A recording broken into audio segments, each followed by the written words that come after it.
여러분 교재 359쪽부터 제가 강의하겠습니다. 359쪽을 펴보세요. 민속극이 할 이야기가 참 많네요. 359쪽. 경기 지방의 산대놀이부터 강의를 하도록 하겠습니다. 359페이지에 나오는 경기 지방의 산대놀이부터 들어가도록 하겠습니다. 보세요. 자, 다시 한번 말씀드리면 이 산대라는 말 자체 산처럼 높은 무대 꼭 기억하시고요. 산에서 하는 그 무대라고 이게 이제 생각하시는 분이 많으신데 그게 아니에요. 산처럼 높은 무대를 산대라고 한다. 이렇게 이해를 하시면 좋겠습니다. 자, 그래서 이제 그 359쪽 보고 있어요. 그래서 경기 지방의 탈놀이 가운데 전승되는 것은 송파 산대놀이와 양주 별산대놀이가 있다 이런 걸 알아두시고요. 그래서 이제 그 밑에 그 뭐 내용 같은 거는 그냥 넘어갈게요. 이것까지는 볼 거 없고. 그 다음에 이제 해서 지방의 탈춤, 이런 것들도 이제 있어요. 이제 이렇게 산대놀이와 같은 계통이다. 탈춤이 성향이 우리가 봉산 탈춤 많이 들어보셨죠? 뭐 그런 것 생각을 하시면 돼요. 거기 뭐 다른 건 몰라도 봉산 탈춤이라고 봉산 있죠. 그러니까 이제 주로 북한 쪽에 있는 곳을 많이 이야기를 하죠. 이 봉산탈춤의 대사는 어느 가면극보다 한시 구절의 인용과 패러디가 많다는 거예요. 그러니까 이게 결국은 이속, 아까도 다시 한번 보세요. 이제 공방계 나오잖아요. 이속, 중인계. 이 이속하면 여러분이 중인계급 이렇게 머릿속에 있으셔야 돼요. 세습적으로 전해왔다. 양주 별산대 놀이의 주제와 대동 크게 같고 작게 다르다는 거니까 거의 같다는 소리예요. 이 중에서 여러 가지가 있는데 이제 몇 개, 여기 이제 과장이란 말이 여러분 좀 이해하셔야 돼요. 사자춤 과장, 이게 과장이라는 것은 챕터를 말해, 챕터. 무슨 과장님 할 때 회사의 과장이 아니라 챕터. 이걸 과장이라고 합니다. 알았어요? 몇 챕터 몇 챕터 할 때. 7과장이니까 7개의 챕터다는 거예요. 그런 거 이해하시면 될 것 같고요. 1과장부터 쭉 나옵니다. 이거 뭐 과장에 여러분이 내용까지 남기하실 필요는 전혀 없어요. 그거는 이제 그런 게 있다는 거니까. 자, 이 360쪽에 보면 영남 지방의 오광대와 야류라고 나왔는데 영남 지역에도 이제 그 오광대가 있다는 거. 여기 보면 야류란 말이 좀 여러분이 알아두실 게 있어요. 야류. 야류가 뭐냐? 자, 초기 반마리에서 시작됐던 오광대는 수영, 동래 등 낙동강 왼쪽 지역에서 들노름, 야류, 들야자의 놀유자예요.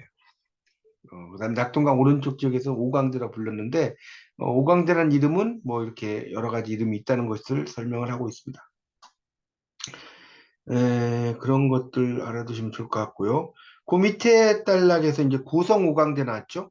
초기의 반마리에서 수영, 동래 이거는 이제 다 부산을 가리켜요. 여러분 부산에 가면 수영, 동래 이런 게 다 있어요. 부산 쪽이죠. 창원, 부산. 그다음에 이제 통영을 거쳐 전해졌다는 것이 또 나오고 있습니다. 뭐 그런 의미 정도 하고 넘어가겠습니다. 그 다음에 이제 북청 사전노름이 361쪽입니다. 함경남도 북청군의 전 지역에서 행해졌으나 특히 북청읍의 사자가 또 유명하다고 나오고 있죠. 그리고 이제 그런 것들도 알아두시면 좋겠습니다. 북청읍의 사자가 아주 유명하다. 자, 그런 이야기고요. 그래서 여기 또 벽사진경 또 나왔죠. 이렇게 중요한 건 계속 나와요. 거기 그 361쪽을 좀 보면 세 번째 줄에 벽사진경.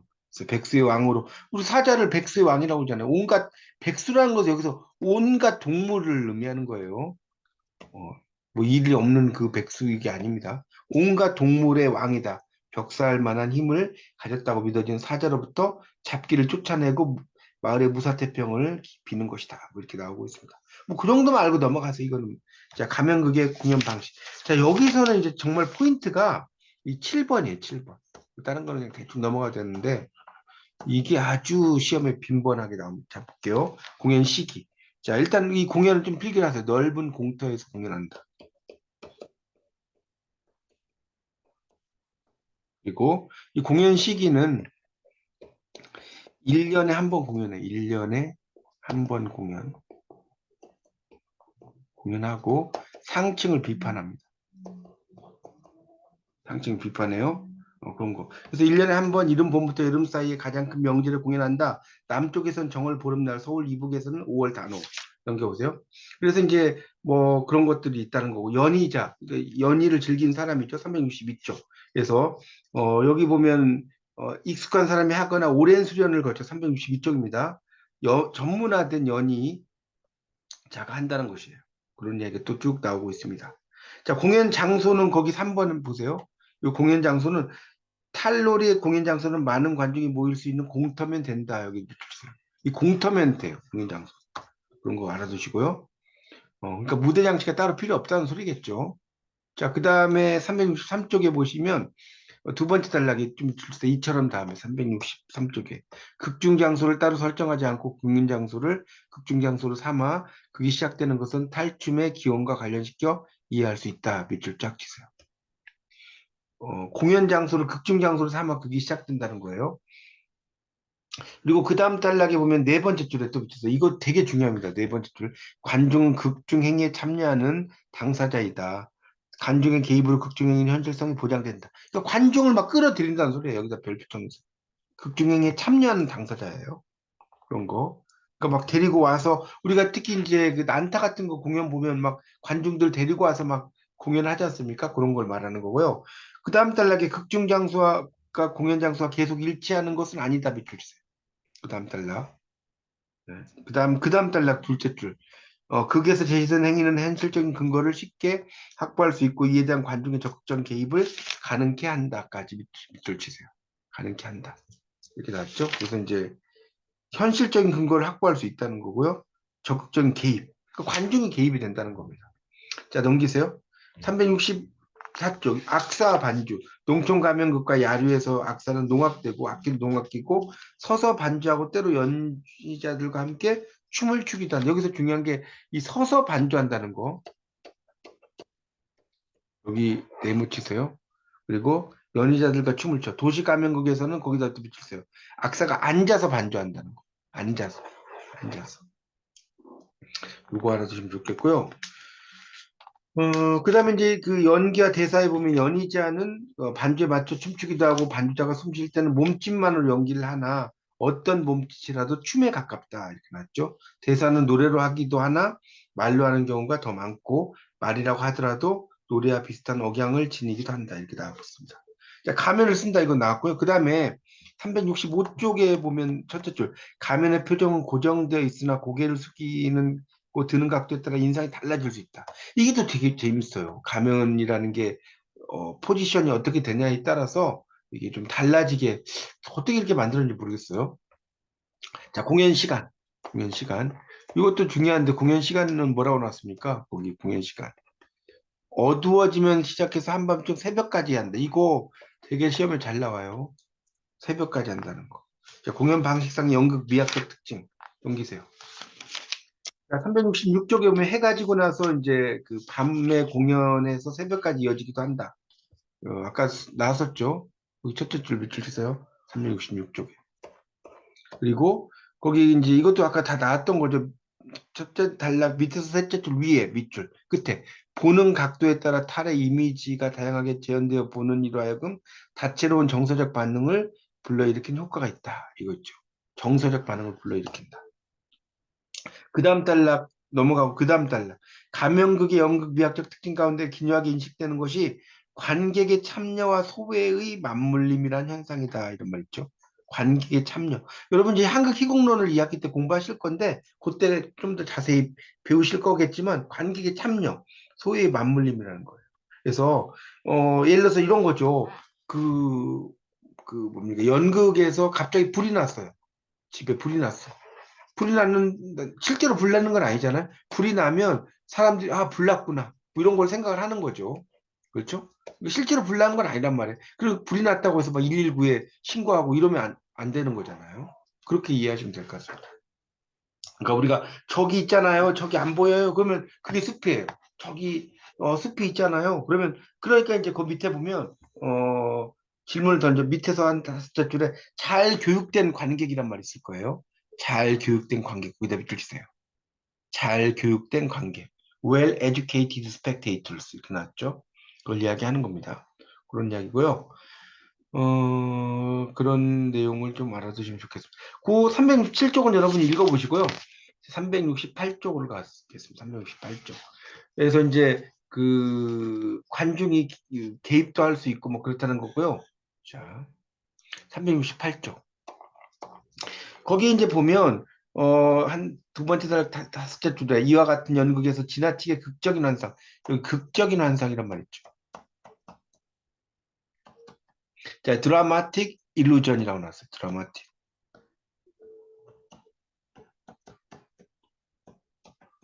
이걸 이제 일루션이라고 읽는 분도 있는데요. 일루션이 아니에요. 이건 이제 어떤 경우에 보면 뭐 마술 같은 일루션이라고 써놨더라고요. 영어로는 일루전입니다. 이건 환상, 환상이라는 뜻이 일루전. 그래서 이제 마법적인 환상, 극적인 여긴 드라마틱이니까 극적인 환상이 있다는 거죠. 그래서 이내 촉발되는 물화적인 도취도 존재하지 않는다. 자기를 의식하면서 극을 보게 된다. 그러니까 관중의 극에 대한 개입은 관심을 나타내는데 그치지 않고 비판적인 성격, 여기도 밑줄 좀 주세요. 368쪽의 그 세 번째 단락에 관중의 극에 대한 개입은 단지 관심을 나타내는데 그치지 않고 비판적인 성격, 여기 동그라미 주세요. 비판적 성격. 자, 이거 알아두시면 좋겠습니다. 과장은 아까 이야기했죠. 제일 마지막 단락이 과장은 챕터라고 말씀드렸고요. 이게 이제 1과장부터 7과장이 있어요. 챕터. 특히 이제 거기 4과장에 노장춤이라는 말이 있을 건데, 이 노장은 뭐냐면 이게 노장 사상이 아니에요. 덕이 높은 고승이란 말 들어보셨죠? 아주 고매한 승려. 그걸 고노장이라고 그래요. 노장이라는 게 노장 그 사상이 아니에요. 근데 이제 보통 이 거에 보면 노장들이 어떻게 되냐 파괴를 해요. 노장의 파괴, 계율을 파괴한다는 소리죠. 파괴, 파괴승 이런 것처럼 이런 게 이제 많이 등장을 하게 됩니다. 369쪽. 그래서 이 과장들 간에 거기 369쪽 보세요. 서로 연결이 없다는 거예요. 연결이 없어. 연결이 없어. 369쪽. 연결이 있다는 것이 유기적, 이걸 유기적이라고 하는데 유기적이지 않다는 소리죠. 긴밀하게 연결돼 있다는 거니까. 유기적이지 않다는 거예요. 그래서 등장인물의 관련을 가진다. 1, 2, 3, 4, 5가장은 중들의 등장이라는 거, 승려. 3과장에서 극적인 내용을 하는 게 없고, 1, 2, 4, 5과장, 6과장, 7과장은 주제에서만 서로 관련을 가질 뿐이다. 이런 말 나오고 있습니다. 있고요. 그 밑에 이제 그 내용은 뭐 여러분이 한번 읽어보십시오. 읽어보시고, 어, 읽어보시면 될 것 같습니다. 자, 그 다음에 이제 370쪽의 둘째 줄. 자, 370쪽을 넘어와서요.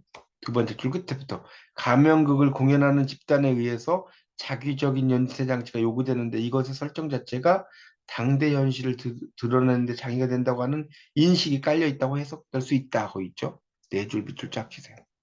그러니까 다시 말하면 가면극을 공연하는 집단에 의해 자기적이란 말이죠. 자기적. 인위적이라고 선수 인위적. 연쇄장치, 계속해서 연쇄적으로 뭔가 일어난다는 소리죠. 설정이 당대 현실을 드러내는데 장애가 된다고 하는 인식이 저변에 깔려 있다고 해석될 수 있다. 집단에 의해서 이제 그 당시 어떤 상황에 대해서 연쇄적인 어떤 장치, 인위적으로 이런 걸 만든다는 거죠.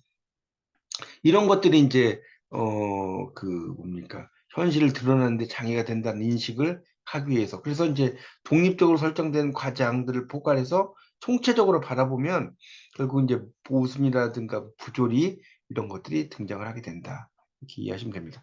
여기에 보면 이제 하나 또 알아두실 게 취바리하고 노장이 있어요. 아까 노장 설명드렸죠? 젊고 활기찬 것. 자, 노장은 늙고 무기력한 것. 이걸 상징하죠. 그러면 자, 이 치발인 붉은색이죠.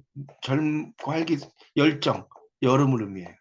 그러면 이 노장은 뭘 의미할까요? 검은색이죠. 검은색은 바로 겨울을 의미한다. 이렇게 이해하시면 될 것 같습니다. 자, 그 정도로 이해하시고 넘어갈게요. 자, 그래서 이제 그 봉산 탈춤의 노장 과정의 풍자적 성격이라는 것이 나오는데 거기 370쪽에 이제 보세요. 이 탈춤의 주제가 파괴성에 대한 풍자, 양반에 대한 풍자, 처와 첩 사이의 갈등이죠. 이런 것들이 있다는 겁니다. 그래서 파괴성에 대한 풍자만 이야기를 하겠다. 노장춤은 노장이 파괴하는 대목이다. 제1경 나왔죠. 목중들이 노장의 육한장을 어깨 메고 그러니까 이 지팡이 같은 거죠. 끌고 들어와서 어느 정도 끌려오다가 지팡이를 쓸면서 놓고 멈춘다. 주목해야 할 것은 끌려오는 노장, 멈춰선 노장, 쓰러진 노장 사이에 존재하는 형식 논리적 인과관계, 원인과 결과가 아니고 이런 전개로 인해서 분명해지는 노장과 목중 사이의 갈등이다라는 거죠. 그래서 이제 이 노장들이 이제 좀 뭐라 그랬어요? 덕이 아주 높은 그런 그 고승을 이야기한다고 그랬죠. 그래서 이제 그 고승과 이제 여러 일반적인 어떤 승려 사이의 어떤 갈등, 대립 이런 것들이 나온다는 것을 이야기하고 있고요. 자, 그다음에 371쪽으로 보세요. 그러니까 노장이 숭고하다고 생각을 할 거 아닙니까? 근데 노장의 정체를 폭로해요. 그러니까 숭고하다고 생각하는데 이 정체, 371쪽의 그 두 번째 단락의 정체, 아이덴티티라고 그래요. 이걸 이제 이야기하고요. 노장은 소무의 등장으로, 이 소무는 여자예요, 여자. 소무. 등장으로 변모하는데 무관심한 것처럼 보이던 노장이 적극적인 공세를 취해서 소무를 이제 확인을 합니다. 그래서 이제 알아내면 소무를 차지하기 위해 수단을 가리지 않아요. 완전히 변화했으며 소무 때문에 자기를 상실했다고 할 수 있다. 이 전환은 소무 때문에 생긴 것만 아니다. 노장이 완전히 무념무상. 여기 이제 불림 문자란 말 나오는데 이것은 뭐냐면 문자로 서 있지 않다는 거예요. 불림 문자. 예, 이걸 이제 불림 문자라고. 그러니까 이걸 이제 우리가 뭐 심심상인, 이심전심. 여러분 심심상인은 마음끼리 서로 이제 도장을 찍는다는 의미고 이제 이심전심이란 말 여러분이 많이 들어보셨을 거예요. 요거와 같은 말이 불림 문자입니다. 그래서 경지에 들어 있다면 이런 일이 있을 수 없다. 그렇게 경지에 들어 있을 것 같은 이 노장이 결국 이제 파괴가 된다 이런 이야기 아닙니까? 아까 말씀드린. 그래서 목종들이 이제 그 폭로한 바와 같이 노장은 도덕 높은 스민이면서도 비속한 인간이라는 거예요. 그렇죠? 그래서 비속한 노장이 승관 노장을 부정할 수 있는 가능성은 있는 것이다. 그러니까 우리가 노장하면 승고해야 되는데 비속하다 이런 이야기를 써는 겁니다. 그렇게 이해하시면 될 것 같고요. 그래서 이제 숭고한 노장을 물리치고 비속한 노장이 승리한다 이렇게 나왔고요. 신장수, 변화된 노장. 여기 좀 밑줄 주세요. 신장수는 변화된 노장을 보여주기 필요한 존재다. 신장수. 그래서 이 신발이죠. 부채로 쳐서 신을 사겠다는 신용을 한다. 소무와의 생활. 결국 노장이 소무와 이제 생활을 하는 거예요. 이 노장과. 그러니까 파기가 된다는 소리입니다. 그런 이야기를 써는 거고요. 그래서 노장은 신장수를 부채로 쳐서 신을 사겠다는 신용을 한다. 소무와의 생활이 시작되자 장사꾼과 거래할 수 있는 능력을 가지게 되었고요. 부처 때문에 바보가 되었던 노장은 소무라는 하잘것없는 계집 때문에 똑똑하고 당당한 생활인이 되었다. 노장과 신장수의 대결에서 노장은 당황하지 않는데 신장수가 당황한다. 능동적이죠. 노장은 신장수는 피동적이에요. 패시브한 거죠. 뭐 그런 차이가 있고 또 신값을 떼어먹고 도리어 신장수가 도망치게 할 정도에 이른 노장은 치발이와 또 대결해요. 치발이. 노장과 치발이. 노장은 아까 설명드렸죠. 늙음을 상징한다고 했잖아요. 거기 371쪽 밑에서 네 번째 줄 보세요. 밑에서 네 번째 줄 보면 노장은 늙고 무기력한 것을 상징하고 치발이는 젊고 활기찬 것을 상징한다. 나왔죠? 노장을 상징하는 색은 검은색, 북쪽, 겨울, 치발이는 붉은색, 남쪽, 여름이다. 이런 말 나오고 있죠. 그런 걸 의미한다는 거예요. 자, 그래서 넘겨보세요. 그러니까 다시 말하면 그 372쪽의 첫째 줄에 보면 노장과 치바리의 싸움은 결국 뭡니까? 바로 겨울과 여름의 싸움이다. 이런 이야기를 써는 겁니다. 당연한 이야기죠. 그 다음에 치바리는 노장과 이 정면으로 대결해서 거기 보면 뭐라고 나옵니까? 이 소물을 빼앗아요. 젊은 여자의 소물을. 그래서 빼앗아 소유하는 것은 치발의 본질적 성격이다. 비속한 노장이 승관 노장을 부정하고 새로운 생활을 시작했지만 완전한 게 아니라는 거죠. 중이라는 무력의 흔적 때문에 그 노장은 불도를 버린 대가로 얻은 소물을 빼앗겨요. 얻어맞고 퇴장을 하는 거죠. 그렇게 이제 볼 수 있습니다. 그래서 치바리가 소물을 차지하자 노장의 경우는 비교 안 될 정도로 음란한 행동을 한다. 이렇게 나오죠. 그래서 이제 그 아이의 출산과 직결되고 주목되고 치바리의 생활을 시작하자 아이를 낳아요. 이런 전개는 자연의 풍요를 가져오기 위한 주술적 행위다. 이런 말 나오고 있습니다. 그러니까 결국 이제 아이를 낳는다 이런 거 다산이라고 하는데 다산이라는 건 결국 뭐냐면 이 풍년을 기원한다는 뜻이에요. 곡식이 잘 잘하는 이걸 이렇게 표현한 겁니다. 그렇게 볼 수 있을 것 같고요. 그 다음에 이제 봉산탈춤 미알과장국이 있죠. 372쪽. 탈춤은 처척 간의 갈등을 다룬다. 봉산탈춤에서는 처척 간의 갈등을 다뤄요. 거기 보면 본처인 미알과 첩인 덜머리집의 싸움, 처척 간의 갈등, 중요한 문제를 간과, 지나친다는 거예요. 간과라는 말은 이 한자로 쓰면 이게 볼간자에 지나칠 가짜거든요. 요 간과 정도 한자로 쓸 줄 아셔야 돼요. 그래서 영감과 할미와 덜머리집이라는 인물 설정의 근거와 할미의 죽음까지 초래한 이들 사이의 불화. 그러니까 화합하지 못했다는 거죠. 불화니까. 탈춤의 기원이 논해질 수 있다. 이렇게 나오고 있습니다. 그렇게 이제 볼 수가 있어요. 그 앞에서 조금 이야기를 좀 지나쳤는데 우리가 도시 가면극 있잖아요. 도시 가면극이 있었다고 했잖아요. 이 도시 가면극을 그 후원한 주도층. 자, 이것은 아전, 향리 이런 사람들이 그러니까 중인계층이라고 볼 수가 있습니다. 그러니까 이 재밌는 게 아전과 향리가 중인계층이니까 이런 아전이나 뭐 향리 이런 그 사람들은 향리도 뭡니까 상인계층이 많아요. 그러니까 향리, 아전, 상인에 대한 비판과 풍자가 나타나지 않는다. 자, 이렇게 이해하십시오. 이렇게. 이 사람들이 중인층이다 보니까 거기에 대한 풍자는 나타나지 않는다. 이렇게 이해하시면 되겠습니다. 373쪽입니다. 그래서 이제 그런 내용으로 좀 이해하시면 될 것 같고, 그래서 이제 여기는 영감과 미알 나오죠, 미알. 그러니까 지금 여기 보면 본처와 그 첩의 이야기, 덜머리집의 이야기이기 때문에, 이런 첩첩의 갈등, 이런 것을 또 이야기를 하고 있습니다. 그러니까, 그런 의미죠. 그러니까 지금 여기서 뭐냐면, 영감이 나오고, 미알이 나와요, 미알. 미알 나오죠? 이렇게 나오는데 결국은 이 내용은 뭡니까? 이제 본처인 미알인데 결국은 어떤 의미일까? 이 의미가 나오는 것은 젊은 잘 써보세요. 여인과의 결합을 통해 생산력을 갱신하려 함.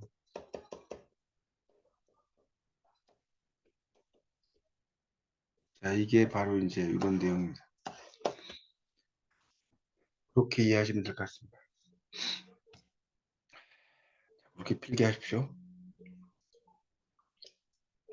자, 그래서 이제 그 373쪽을 다시 이제 보겠습니다. 373쪽에 다시 보겠습니다. 그래서 이제 거기 373쪽의 두 번째 단락, 영감과 미알은 거기 있게요. 동네에 잡기가 들어오지 못하게 막아주는 구실을 한다. 이렇게 말 나왔죠. 그래서 이 탈춤의 기원인 굿의 흔적을 전하는 말로 이해할 수 있다라고 나오고 있죠. 그래서 마을의 윗목과 아랫목에 서서 잡기를 막아주는 남녀는 마을을 수호하는 남녀신이다. 영감이 남자신이겠죠. 미알이 여자신이겠죠. 덜머리집도 여신이라고 봐야 된다는 거죠. 처와 첩이지만 다 여신이라는 것을 이야기하고 있고요. 그 다음 따라 작중에서 영감과 미알은 남신과 여신으로 설정되어 있지 않고 허름한 노인 부부로 설정되어 있다는 거예요. 그러니까 노인 부부로 설정되어 있지만 이게 어떤 그 농사의 풍요를 의미하는 거라고 볼 수가 있겠습니다. 자, 그 다음에 이제 그 밑에 달라. 그런데 영감과 미알이 만나 즐거워한 것은 일시적이다. 둘 사이에는 싸움이 시작돼요. 그런 것들이 또 쭉 나오고 있습니다. 그 밑에 건 여러분 읽어보십시오. 어, 그런 내용이 있다는 걸 좀 알아두시면 좋겠고요. 그러니까 여기 보면 374쪽으로 넘어와서 이 과장들은 과장에 이제 거기 위에다 쓰시면 좋겠는데 독립성 챕터라고 그랬죠. 자, 그러니까 유기적인 연결성이 있다 없다 없다는 거예요. 이 긴밀한이라고 그랬죠. 그 안에 총체적인 모습을 보여줘요.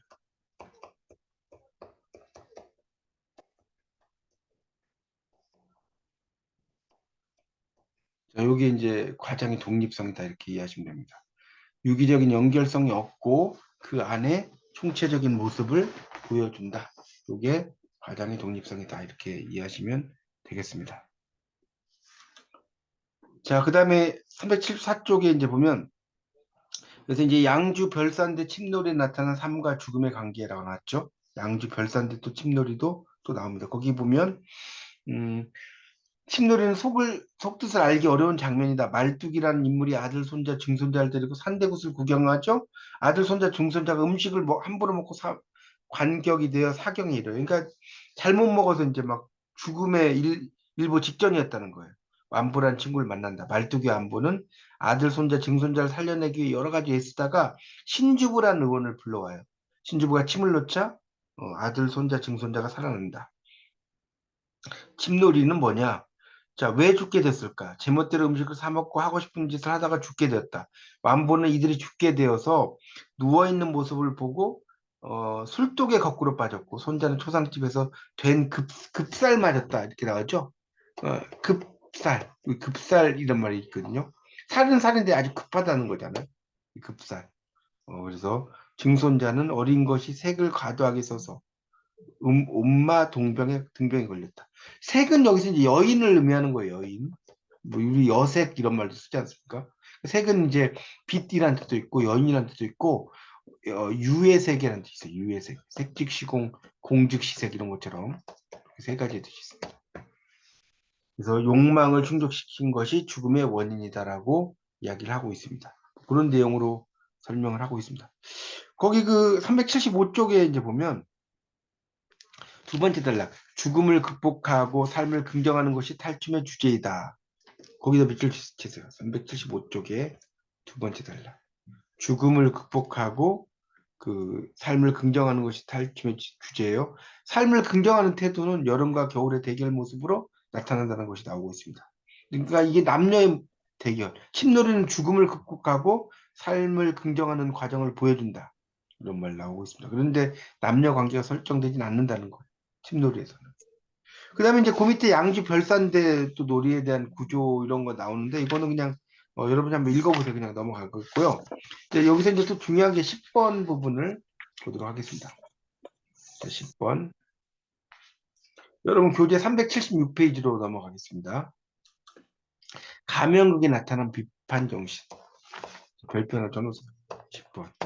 그래서 이 가면극은 노장이라는 중이 등장하고 고승이었죠. 다 배웠던 거죠. 377쪽. 그래서 소무, 각시에게 파괴, 계율을 파괴한다고 그랬잖아요. 첫째 줄 파괴. 그리고 소무의 환심을 사기 위해서 염주를 목에다 걸어주고 거울을 내어서 자기 얼굴을 단장하기도 한다. 이렇게 나왔죠. 그러니까 일종의 여기서 이제 염주를 액세서리 개념으로 이제 생각을 한 거죠. 우리가 흔히 액세서리란 말 쓰지 않습니까? 액세서리. 그래서 이제 비화하는 내용이 나오고 있어요. 그런 내용도 세속적으로 이제 바뀌는 내용이 또 등장을 하게 된다. 그렇게 이해하시면 되겠습니다. 그 밑에 것들은 여러분 읽어보세요. 이제 뭐 중요한 것만 해도 끝이 없네요, 이게. 자, 378쪽을 보세요. 거기 보면 그 두 번째 단락부터 보겠습니다. 378쪽. 가장 내용이 풍부하고 효과적인 양반의 풍자 방식, 양반과 하인의 갈등을 보여주는 것이다. 밑줄 치세요. 두 번째 단락 378쪽. 하인의 갈등. 이게 이제 중요하다는 겁니다. 그 다음에 그 밑에 단락에 보면 양반이 하는 일이라고 하는 것은 심심풀이로 시를 짓거나 지체를 자랑하는 외에 말뚝이를 불러 꾸짖어요. 이 양반과 말뚝이가 되게 많이 나옵니다. 그래서 위세를 부려요. 철저히 억압하고 꾸짖고 억압을 하고 뭐 그러는데 말뚝이는 신분적 제약으로부터 벗어나려고 한다. 말뚝이는 양반에 대해서 복종한 형식을 취한다. 이런 말 나오고 있고요. 그래서 이제 밑에 말뚝이와 양반들 나오죠. 양반 나오신다. 양반이라고 하니까 노론소론 호조, 병조, 옥당 다 지내고 삼정승, 육판서를 다 지낸 태로, 그러니까 은퇴한 재상이라는 뜻이에요.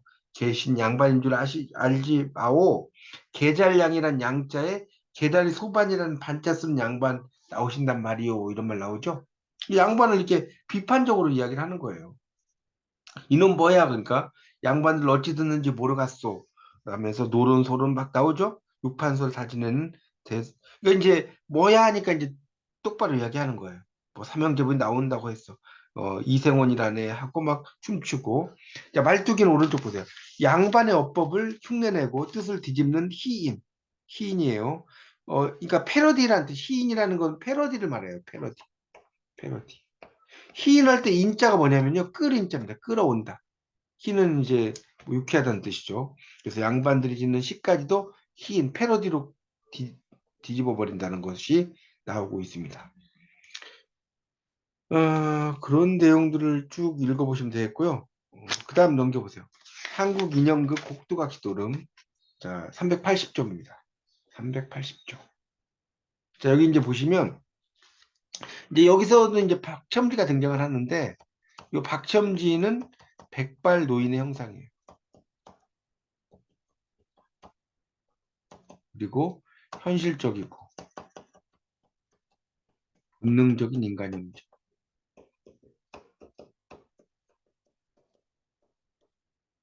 그다음에 이제 홍동지가 나온다. 붉은 홍자라고 그랬지 않습니까? 상여 거리에서 노골적인 언행. 자, 이게 이제 홍동지와 박첨지에 대해서 좀 알아두시면 좋을 것 같습니다. 그런 내용들도 좀 알아두시고. 그래서 이제 그 이야기가 나오고, 381쪽을 보면 꼭두각시 노름의 주요 등장인물과 구성. 꼭두각시 노름에 등장하는 인물은 넷 정도다. 박첨지. 자, 넘기서 382쪽. 백발노인의 형상 해설자. 여기 해설자 역할 담당한다. 이 해가지고 이제 이게 이 사람 누구냐 하면 박첨지. 이게 시험에 또 잘 나와요. 그다음에 홍동지는 박첨지 조카. 온몸이 붉은색. 아까 붉은 홍자라서 홍동지라고 했죠. 나체 인형. 힘이 장사 인물이어서 이시미를 잡아 껍질을 이무기라고 했죠. 이시미는 이무기를 잡아 껍질을 팔아서 돈을 버는 인물. 평안감사 상역거리에서 노골적인 언행으로 상층에 대한 적대감을 직설적으로 표시한다고 나왔죠. 그래서 이제 꼭두각시는 박첨지의 본처. 젓갈색 얼굴에 백색과 남색의 반점. 비뚤어진 입 모습, 초라한 복색. 그래서 덜머리집, 첩실이 첩실. 덜머리집. 인형극의 그성 나왔죠?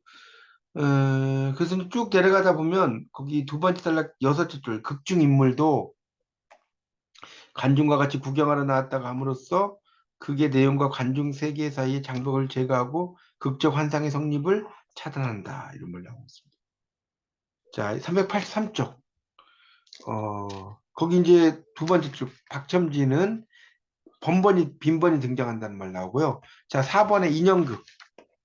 인형극은 거기 좀 써주세요. 기존의 도덕, 관념, 관습을 파괴하고 부정합니다. 부정하는 게 이제 인형극이다. 기존의 도덕, 관념, 관습을 파괴하고 부정하는 게 인형극이다. 자, 그렇게 좀 써놓으십시오. 인형극에서도 당연히 양반에 대한 풍자가 많이 나타난다는 거예요. 그 밑에 있죠? 383쪽의 두 번째 단락. 양반에 대한 풍자는 인형극에서 철저히 나타나나 가면극의 경우는 다르다. 가면극에서 양반은 벼슬하지 않은 촌양반 한데 인형극에서는 평양감사를 등장시켜요. 평양감사는 모상, 그러니까 어머니가 돌아가셨다는 거죠. 상두꾼을 징발하는데 홍동지가 나서요. 그래서 이제 벌거벗은 홍동지가 신으로 상여를 떠밀고 어, 가는 것도 우스거니와 상주라는 평양감사의 거동이 가관이다라고 났죠. 그래서 상여 뒤를 가면서 곡을 한다는 것이 이런 식이다. 꼴곡 꼴곡 아리랑 아리랑 아라리야 장타령 양산들을 부르기도 한다. 아이고 좋아 콩나물 안방 차지도 내 차지. 뭐 이런 식으로 이야기를 하는 거예요. 그리고 성주인 감사가 강아지를 짊어지고 한다. 양반이 양반을 망신시킨다. 이런 말 나오고 있죠. 넘겨보세요. 짊어진 건 뭐예요, 홍동지가? 나 짊어진 것은 산에 올라가 분양제 지내려고 잔뜩 칠푼 주고 강생이 한 마리 жил머지고 강아지를 말하는 거예요. 자고로 방귀에 혹 달린 놈 봐서도 강생이 강아지로 분양제 지낸 놈은 처음일세. 뭐 이런 식으로 이야기하죠. 양반을 풍자하고 이 남성의 행포를 지적을 하는 거 이런 것들이 등장을 합니다. 이제 마지막이 무당 군놀이와 꼭두각시 노름과 탈춤인데 거기서는 이제 그 384쪽의 두 번째 단락 거기를 보세요. 384쪽에 두 번째 단락 거기 무당 군놀이. 자, 요 단락 전체를 네모를 치세요. 그래서 이 무당 군놀이 꼭두각시 노름 탈춤에서 발견되는 공통점은 할미와 영감이 등장하는 거리가 두루 보인다. 이는 겨울과 여름의 싸움이다. 자, 이 싸움에서 할미와 영감 중에 어느 쪽이 적극적인 구실을 하는가 따라 다르고, 무당 군놀이에서 할미가 적극적인 구실, 꼭두각시 노름에서는 영감이 적극적인 구실을 한다. 또 탈춤에서는 할미의 적극적인 구실이 있긴 하지만 영감이 적극적인 구실을 용납하지 않는 공세를 취한다. 요거 좀 이해하시면 좋겠습니다. 자, 마지막 부분에 그 385쪽에 거기 이제 그 마지막 단락을 좀 보고 이거는 마칠게요. 민속극은 무당 군놀이는 서술자인 등장인물에 있어서 전개되는 서사적인 연극이고, 시간의 흐름이니까 서사죠. 그다음에 꼭두각시 노름은 등장인물과 약사 사이에 이루어진 서술도 있지만 인물 간의 대화, 중요한 구실을 하면서 서사적 성격이 축소된다는 거예요. 축소. 그래서 탈춤은 등장인물 사이의 대화가 확대된다. 자, 무당 군놀이는 일상생활의 사소한 모습을 확대해 보여주면서 흥미를 끌고, 꼭두각시 노름은 기존 사회의 권위와 관념을 파괴하는 충격을 일으키면서 관심을 모으며, 탈춤은 파괴할 것은 파괴하고 긍정할 것은 긍정하는 긴박한 갈등으로 관중을 몰아넣는다. 거기다 밑줄세요. 무당 군놀이는부터 이렇게. 그러니까 그런 약간의 차이가 있다는 거예요. 무당 분놀이는 어떻고, 꼭두각시 노름은 어떻고, 그다음에 탈춤은 어떻고, 이런 것들이 나오거든요. 자, 이런 것들 여러분 좀 염두에 두시면서 보시면 좋을 것 같습니다. 그렇게 좀 정리를 좀